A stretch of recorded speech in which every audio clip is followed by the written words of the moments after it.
வணக்கம். நான் உங்கள் புகழ். இப்போ தம்பி மாரி செல்வராஜ் அவர் வந்து அண்ணன் சீமானை வந்து ரொம்ப எப்படி இழிவுபடுத்துகிறா போல நினச்சின்னு அவர் வந்து அவரையும் இழிவுபடுத்திக்கினார். ஏன்னு கேட்டாக்கா, அண்ணன் சீமான் வந்து பெரியாரை பற்றி பேசியிருந்தாராம். அவர் என்ன சொல்கிறாருன்னா, பெரியாரை பற்றி பேசலாம், ஒருத்தர் முன்னேறினாக்கா பெரியாரை பற்றி தான் பேசணும். பெரியாரை தான் நான் படிச்சுருக்கிறேன், எனக்கு வந்து பேச தெரியாது, நான் பெரியாரை பற்றி படிச்சிருக்கேன், நான் படிச்சுட்டே வரேன், அப்போ வந்து நான் வந்து பேச நான் வந்து வளர்ந்துருவேன், நீங்களாம் கை தட்டுவீங்க அப்படின்லாம் பேசுகிறார். அது யாருன்னா அண்ணன் சீமானை வந்து கொச்சைப்படுத்துகிறாராம். அவர் அண்ணன் சீமான் வந்து பெரியாரை பற்றி பேசுனாராம். இப்போ வந்து பெரியாரை பற்றி அடித்து பேசுகிறாராம், தப்பாக பேசுகிறாராம் அப்படின்னு அவரு நினச்சின்னு இருக்காரு. அது அப்படி இல்லை. அண்ணன் சீமான் வந்து ஒரு நேரத்தில் வந்து பெரியாரை பற்றி பேசினார். அப்போ வந்து அண்ணன் வந்து அதிகமாக தமிழ் தேசியத்துக்கு பேசலை. பெரியாரில் உள்ள பெரியார் கட்சியில் இருந்தார், அதாவது அந்த இயக்கத்தில் இருந்தார்.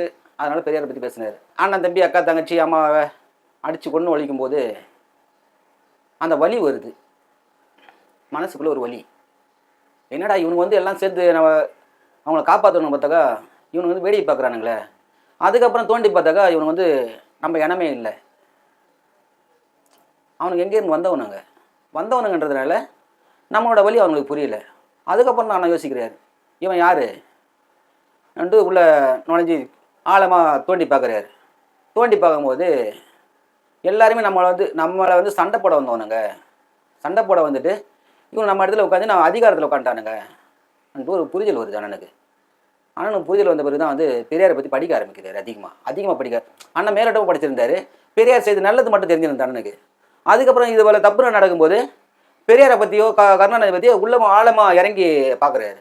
ஆழமாக இறங்கி பார்க்கும்போது தான் வந்து பெரியார் வந்து ஒரு கீழ்த்தரமாக பேசியிருக்காரு நம்மளை அண்ணனுக்கு புரியுது. அதுக்கப்புறம் தான் பெரியார் வந்து அடிக்க ஆரம்பிக்கிறார். பெரியார் அடிக்க ஆரம்பிக்கிறாருன்னா வந்து எங்களை போல பிள்ளைங்களுக்கு வந்து சொல்கிறார், பெரியார்னா இப்படி தான், பெரியார் நம்ம புக்கில் படித்தது வேற, பெரியாரோட வாழ்க்கை முறை வேற.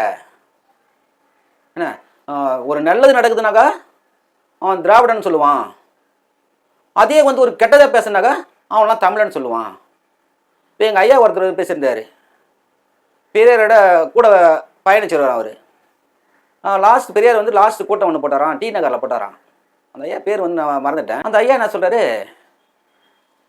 நல்லது நடக்கும்போதெல்லாம் வந்து பெரியார் வந்து அதான் ராமசாமி திராவிடன்னு சொல்லுவார், அதே வந்து ஒரு தப்பான இது சொல்லணும்னு சொன்னாக்கா தமிழன்னு சொல்லுவார் அப்படின்னு சொல்லியிருந்தார். அதுக்கப்புறம் ஒரு பெரிய வார்த்தை சொல்லியிருந்தார்.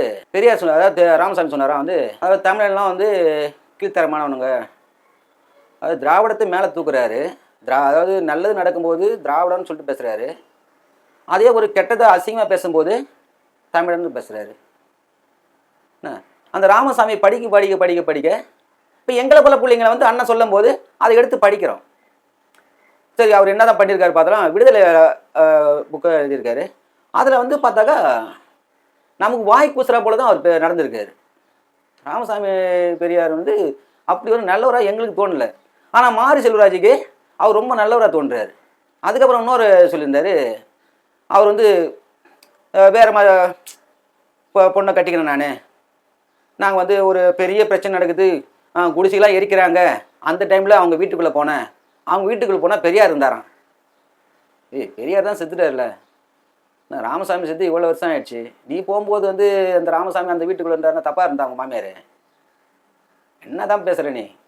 எங்களுக்கு அவரு என்ன சொல்லியிருக்காரு, அதாவது ராமசாமி சொன்ன இது பார்த்தாக்கா ஒருத்தி கூட வாழவே கூடாது, யார் கூட்டினா யார் வேணால் போகலாம், புருஷன் இருக்கும்போதே பொண்டாட்டி வந்து வேற யாரும் கூட்டினா போகலாம், இப்படிலாம் பேச எங்களுக்கு வந்து ஓகே ஆகாது, அது உங்களுக்கு வந்து ஓகே, அது பெரியாருன்னு சொல்கிறீங்களா, உங்களுக்கு வந்து ஓகே தான் உள்ளது. அது நீயே வந்து சரியா உங்கள் மனைவி வந்து பக்குவமாக பார்த்துக்க, தீக்காரன் வேணா உள்ள நுழைஞ்சிட போகிறான், சரியா?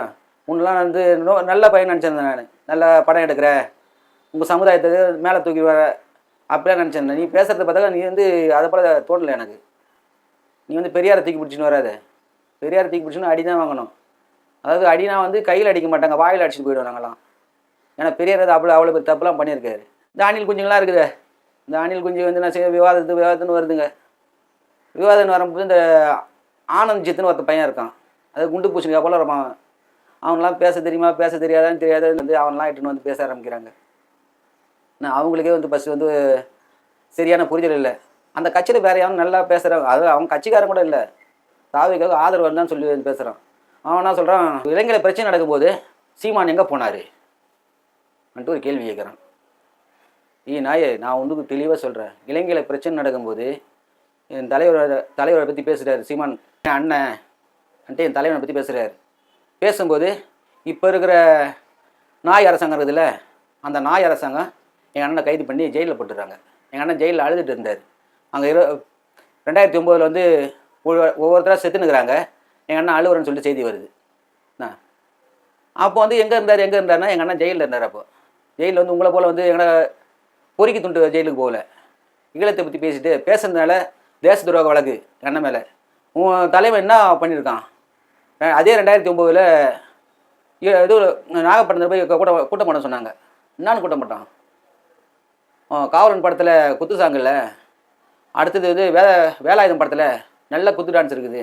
அதை கேட்டு வந்து பேசுகிறவனுங்களுக்கும் நான் நாட்டு நடப்பு பேசுகிறவங்க நிறைய வித்தியாசம் இருக்குது. நான் வந்து சீமான் தம்பியாகிறது ரொம்ப பெருமைப்படுறேன். இந்த நாட்டு நடப்பு தெரிஞ்சிருந்து வந்து அந்த சீமானால தான். ஒவ்வொரு இதுவும் எடுத்துப்பார், அவர் பேசுகிறது ஒவ்வொரு இதுவும் எடுத்துப்பார், ஒவ்வொரு காணொலியுமா எடுத்துப்பார். அதில் ஏதாச்சும் ஒன்று தப்பாக இருந்தால் போய் கேளு. நான் மக்களுக்காக நிற்கிறான் ஒரே ஒரு ஆள் சீமான் மட்டும்தான். ஈழத்தில் நின்றது என் தலைவன், தமிழ்நாட்டில் நிற்கிறது சீமான் மட்டும்தான். நான் சீமானை மிஞ்சினா தலைவனே இல்லை. இந்த விவசாயத்தை பற்றி பேசினாவே நீங்கள் வந்து அப்படின்றீங்க, விவசாயம் வேண்டான்னு சொல்கிறீங்க. விவசாயம் வேண்டான்னு சொல்லிட்டு எங்கே போகிறீங்கன்னு தெரியல. என்ன பேசுறது எல்லாம் இல்லை, கருத்தை பாருங்கடா. கருத்தை மட்டும் ஒரு ஆளை பார்க்காதீங்க, அவங்க என்ன பேசுகிறாங்கன்னு பாருங்கள். அதை விட்டுட்டு வந்து சீமான் பேசுனார். அதுக்கப்புறம் இந்த லயலா மணின்னு சொல்லிட்டு ஒரு பையனை, ஐயோ அந்த பையனை பார்த்தாவே எனக்கு பிடிக்கவே மாட்டேங்குது, சுத்தமாக பிடிக்கல. அவன் என்ன செய்கிறான், பொங்கல் பரிசு கொடுத்தாங்களாம், 3000 கொடுத்தாங்களாம். நான் அந்த 3000 கொடுத்தது வந்து எனக்கு வந்து அப்படி நல்லதுன்னு படலை. அதாவது மக்களை வந்து சிறுமைப்படுத்தினா போல. அது உழைக்காதவன் தான் 3000 கொடுக்கணும், 4000 கொடுக்கணும், 5000 கொடுக்கணும். உழைக்காதவனு கொடுக்குறது. நாங்களாம் உழைச்சி தான் சாப்பிட்றோம், நல்லா உழைக்கிறோம். எங்களுக்கு வந்து பொருளாதாரம்லாம் கம்மியெல்லாம் போகலை. எங்களுக்கு பொருளாதாரம் எப்படி வருது, எப்படி வரணும், அதை வந்து மேம்படுத்தினா அரசாங்கம் நல்ல அரசாங்கம்னு சொல்லலாம். இன்னும் அதை விட்டுட்டு இலவசம்னு சொல்லிட்டு 3000 கொடுத்தீங்க. சரி ஏதோ கொடுத்தீங்க, நீங்கள் எதுக்காக கொடுத்தீங்க, ஏன் கொடுத்து அதெல்லாம் வந்து விமர்சிக்கிறதுக்கு தயாராக இல்லை. இந்த லயலா மணி என்றவன் என்ன சொல்கிறான், ஒரு பொது மேடை அது, அங்கே போய் நின்றுன்னு சொல்கிறான், நண்பர்களே நண்பிஸ்களே நம்மளோட கட்சி துண்டை வந்து மேலே போட்டுக்கின்னு போயிட்டு 3000 வாங்கிடுவாங்க. 3000 வாங்கினது உடனே வந்து டிக்கெட் எடுத்துங்க. அந்த 3000 கொடுத்தாக்கா எல்லாரும் இல்லாதவங்க ஏதோ ஒரு நல்லது நினச்சி கொடுக்குறாங்க. சரி இல்லாதவங்க இருக்காங்க நாட்டில், ஏன்னா அவங்க தானே வச்சுருக்காங்க, அவங்களுக்கு தெரியாதா? இல்லாதவங்க அவங்களுக்கு தெரியும், திமுககாரங்க அதிமுக தெரியும், நாட்டை நம்ம இப்படி தான் வச்சுன்னுக்குறோம், என்ன மக்கள் வந்து ஏழ்மையாக தான் இருக்கிறாங்கன்னு அவங்களுக்கு தெரியும். ஏன்னா அந்த ஏழ்மை நிலையை உண்டாக்குறது அவங்க தான், அவங்களுக்கு தெரியாமலாம் இருக்காது. அந்த ஏழ்மையை என்ன பொங்கலாச்சும் ஒழுங்காக கும்பிட்டோம், பொங்கலுக்காச்சும் அந்த குழந்தைங்களுக்கு துணி என்ன எடுத்து கொடுப்பாங்கன்னு சொல்லிட்டு அந்த 3000 கொடுக்குறாங்க. நீ என்ன சொல்லியிருக்கணும், அந்த 3000 எடுத்து வந்து தேவையில்லாத செலவு பண்ணாதீங்க, ஒரு குழந்தை குட்டிக்கு என்ன அதை வச்சாச்சும் நீங்கள் பொங்கல் கும்பிடுங்கன்னு சொல்லியிருந்தா நீ நல்லவன். முட்டாள் நாய் போல் அந்த 3000 எடுத்து போய் ஜனநாயகம் படத்துக்கு டிக்கெட் வாங்கடான்னு சொல்லிட்டு எனக்கு எப்போ மங்குனியாடா நீலாம்? முன்னெல்லாம் கூப்பிட்டு பேசுகிறாங்களா, அவங்க பெரிய மங்குனின்னு நினைக்கிறேன். மங்குனி மடையர்கள்னு சொன்னாங்க, அது நீங்கள் மட்டும்தான். 3000 எடுத்துன்னு வாங்க, அதுலேயும் கட்சி துண்டோட போய் வாங்கணுமா, சும்மா கூட போய் வாங்கக்கூடாது, கட்சி துண்டோட போய் வாங்குங்க. 3000 வாங்கி ஸ்ட்ரெயிட்டாக தேட்டருக்கு போயிடணும். அதான் ஒரு தம்பி சொன்னாண்ணா லயலா மணிக்கிட்ட, 3000 வாங்கிட்டேண்ணா ஸ்ட்ரெயிட்டாக நான் டிக்கெட் எடுத்துட்டேண்ணா. இதெல்லாம் என்ன பேச்சுன்னே தெரியல. சரியா தெளிவாக புரிஞ்சுக்கங்க தயவு செய்து. என்ன பேசுகிறோம் எது பேசுகிறோன்னு தெரியாத பேசிட்டுங்க. திருமுருகன் காந்தி, என்னத்த திருமுருகன் காந்தியை திராவிடன்னு சொல்கிற வரும். பெரியார் லிஸ்ட்டில் நின்றுக்குன்னு ஒரு கருப்பு சட்டை போட்டுன்னு அண்ணன் வீட்டான வந்து கத்தி நடந்தான் ஒரு நாள். பெரியாரை பேசிட்டான்னு சொல்லிட்டு அண்ணன் வீட்டான அண்ணன் வீடு வாசலில் வரல, நான் போராட்டம் பண்ணுறேன்னு சொல்லிட்டு அண்ணன் வீட்டு பக்கத்தில் வந்து பாபர் ஷாப் ஒன்று இருக்குது, அங்கே வந்து கத்தி கிடக்குறான். எனக்கு முடி வெட்டி விடுறேன்னு சொன்னானு தெரியல. அவனுக்கு சொல்லியிருந்தாக்கா அந்த தம்பிக்கு எனக்கு தெரிஞ்ச தம்பி தான், அந்த பாபர் ஷாப் சரி தம்பி, அவன் வந்துடுறான்டா, அவனுக்கு முடி வெட்டி விடுறான்னு சொல்லியிருப்பேன். அங்கே போய் வாசலில் போய் கத்துவக்கன்னு கற்றுக்கிறான். 234 தொகுதியிலையும் நான் சீமான எடுத்து போட்டி போடுவேன். நாய உனக்கு வந்து எத்தனை ஓட்டு இருக்குது, உனக்கு உன் கட்சியில் எத்தனை பேர் இருக்கான்? நான் மொத்தம் 15 பேர் இருப்பீங்களா? அந்த இதுவரையை பார்த்தேன் நான், அந்த போராட்டம்னு சொல்லிட்டு வந்தீங்களே, அதான் சீமா வீட்டு பின்னால் வந்து நின்றுருந்தீங்களே, அப்போ பார்த்தேன் மொத்தம் 15 பேர் தான் இருந்தீங்க. இங்கே 15 பேர்னா ஒட்டு மொத்தமாக எத்தனை பேர், 20 பேர் இருப்பீங்களா? நீ ஒரே ஆள் நிற்பியா?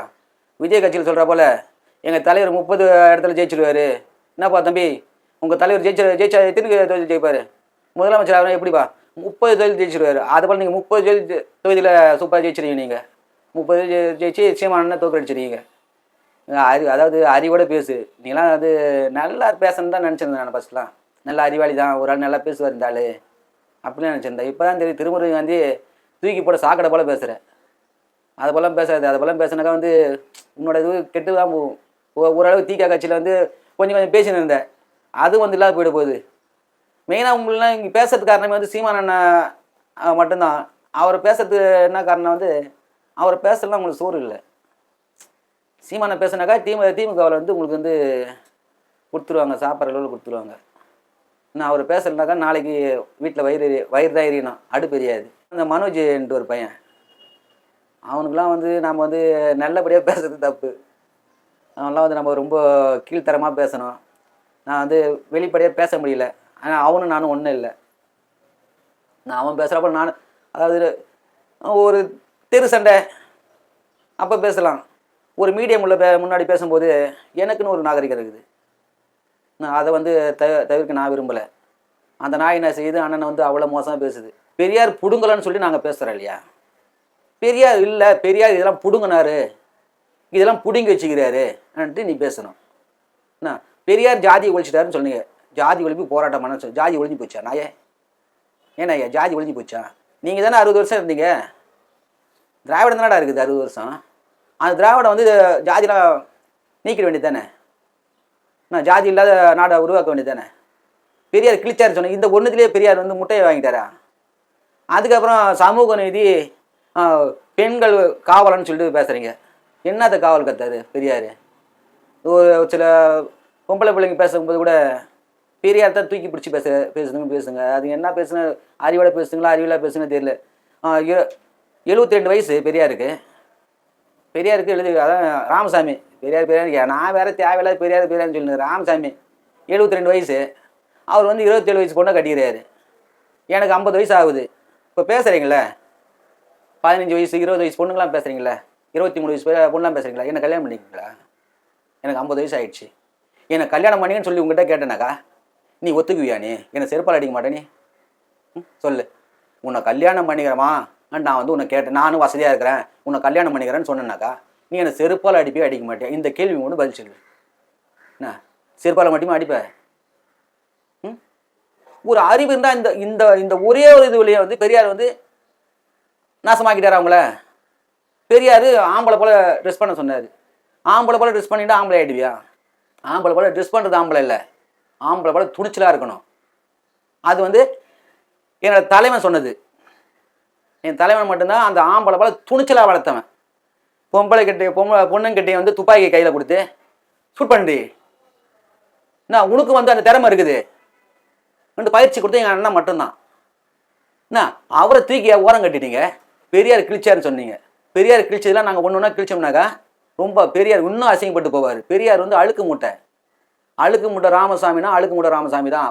அதை பற்றி பேச தோண்ட அசிங்கப்பட்டு தான் போனோம் பெரியார். இனிமேல் பெரியாரை தூக்கின்னு எவனும் கிட்ட வராதிங்க. பெரியாரை பற்றி பேசுனீங்கன்னாக்கா நாங்கள் வைக்கிற பஞ்சில் ஆப் ஆகிடுவீங்க. ஆப்பு அப்படி வைப்போம்.